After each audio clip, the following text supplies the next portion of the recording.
Hi guys, welcome back to my channel.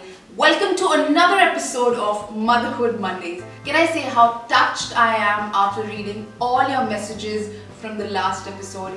Thank you for including me in your family. Thank you for making me a part of you.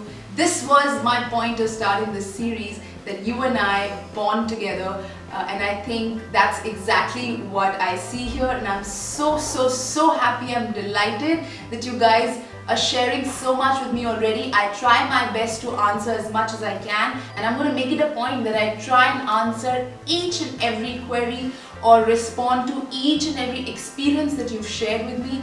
Thank you so much. I'm very happy. Ladies, I'm listening to you all. I'm reading all your comments. All the mothers out there, thank you so much. So today's episode of Motherhood Mondays is about single parenthood. As you all know, I was a single parent for many years. So today I thought I'll share with you my experience of bringing up a child alone, and of course hear from you all what have your experience been like if you are a single parent or if you were a single parent. So let's get started.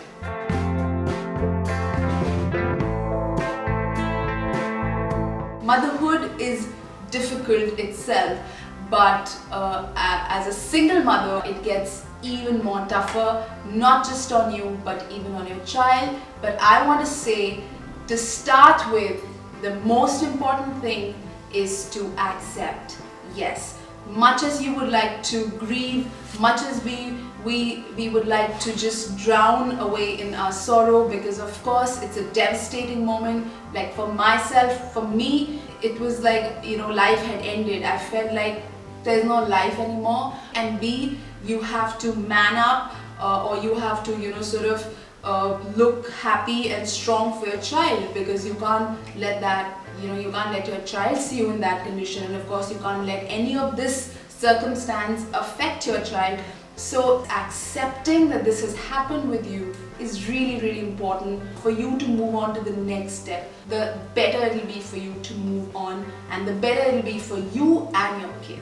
The second important thing is always respecting your ex-partner. Especially if your child is meeting your ex-spouse, once in a while, then it's all the more important that he or she sees how you deal with him or her, because the child is going through so many emotions, and to see his mom and dad in a constant war of words or in constant battle is not something that you want your child to be subjected to. So respect your partner, never be disrespectful to your ex-partner, especially in front of your child. Now, another important thing to start taking more seriously now is handling your finances.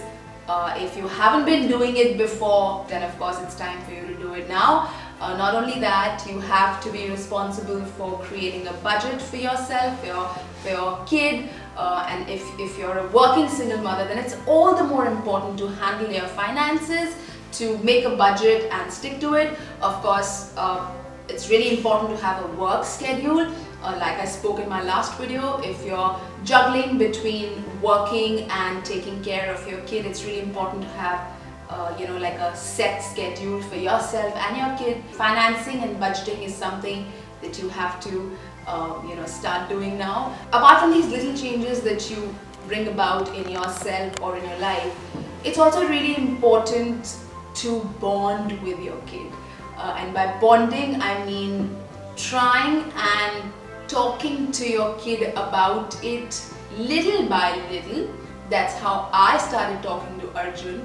Of course, you have to see at what age you start doing it, whether your kid is really small, and how much info to give your child about your situation, because obviously when he grows, or the more he grows, he or she is going to ask you questions about what's happening. So for me, it was when I saw Arjun when I saw that Arjun recognizes me and he's starting to understand relations and things, and then he would question me about his father. That's when I started telling him little by little that depending on how much your kid can grasp at that age, I used to say that you don't have a father but you have two mothers, because I used to live with my mother, so he used to be very excited, and he would tell his friends that, you know what, I have two mothers. That was my way of trying so that he doesn't feel left out or he doesn't feel insecure. Of course your kids are going to feel insecure. In the beginning my son felt very insecure when he saw when he saw his friends mother, father together, and he would ask me questions. I mean, I didn't know what to tell him at that time. It's always important to be kind of prepared. You're going to be asked these many questions or these kind of questions, because of course no one told me. So I, cooked up stories myself. Do not try to overcompensate by giving them extra gifts or extra attention or anything extra that you wouldn't do otherwise. And yeah, it's really important, like I said, to talk to them, to introduce the idea of now, you being their mother and father for them, and you being their best friend, or you being their guardian, or you being their family for them. And of course, if you have an extended family to support, then try and have your child bond with them. Like with me, for me it was my mother. I used to live with her, and of course my son bonded really, really well with her. So like I said, I used to tell him that you don't have one mother but you have two mothers, so he would get really excited. Try a way to explain them, try a way to talk to them, and of course this will further enhance your bond with your kid, which is really important. In the event of you choosing another partner for yourself and moving on with your life like I did, I'd just like to say that of course it's really important for your partner to accept your kid the way he or she accepts you. There is no question of otherwise. That's exactly what it was for me. In fact, it was a priority for me that my partner was equally, I mean, of course it's difficult for the other person, and especially if the person is not a parent like you. Like in my case, my husband, my now husband, did not have a kid, and of course I could understand that he wouldn't have the those parental instincts that of course I have, because you're a parent only once you are a parent. But what I appreciated and what I saw was that he was kind enough to understand my situation, and of course support me and help me in every way. So yeah, for me it was really, really important. It was a priority that my kid and my future husband bonded well, and I suggest that for a single mother especially, it's really important if you're moving ahead in life to move in a place where you're accepted and you don't have to feel sorry or guilty. And this is something that I firmly believe, that once you're a single parent, and if you're moving ahead in life, which you must by all means if you find the right partner, but don't rush into it just by listening to your family pressure or society pressure. Take your time and choose someone who's as comfortable and as happy with you as he is with your kid. Of course, the love will develop with time. You can't expect the other person to be madly in love with your kid the way you are.